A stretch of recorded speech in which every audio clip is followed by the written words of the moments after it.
প্যার করেন, মহব্বত করেন আমার নবী পাককে। কেন মহব্বত করবেন শুনে রেখে না, সারা জীবনটা যিনি তোমার আমার জন্য কেঁদেছে।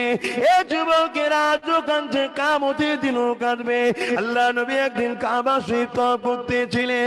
কাবা তওয়াফ করতে করতে নবী আমার কাবার সামনে সিজদায় পড়ে গেলে, সিজদায় পড়ে গিয়ে চোখে পানি ফেলে কাঁদতে লাগলে। এ নওজওয়ানেরা, আল্লাহ ওই সময় জিবরাইলকে পাঠিয়ে দিলেন, ও জিবরাইল দুনিয়ার জমিনে যান, আমার হাবিব কেন কাঁদে জিজ্ঞাসা করে আসে। হযরতে জিবরাইল সাল্লাম দুনিয়ার জমিনে চলে আসলে আল্লাহ নবীকে সালাম দিয়ে জানতে চাইলে, ইয়া রাসূলুল্লাহ, হাবিবাল্লাহ, হুজুর আপনি কেন কাঁদেন? আল্লাহ পাক জিজ্ঞাসা করেছে। আল্লাহ নবী বলেছিলেন, জিবরাইলে আমি কেন কাঁদি আল্লাহ পাক জানে।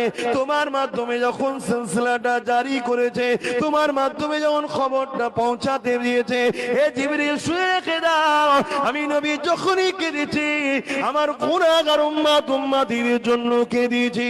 এ জিবরিল কাবা তওয়াফ করতে করতে আদ জাতির কথা মনে পড়ে যায়, কাবা সেই তওয়াফ করতে করতে সামুদ জাতির কথা মনে পড়ে যায়। সেই সকল সময়ের মানুষেরা তাদের নবীর কথা মানে না বলে, তাদের নবীকে মহব্বত ভালোবাসে শ্রদ্ধাই নেই বলে আল্লাহ তাদের উপরে আযাব দিয়ে গজব দিয়ে ধ্বংস করে দিয়েছে।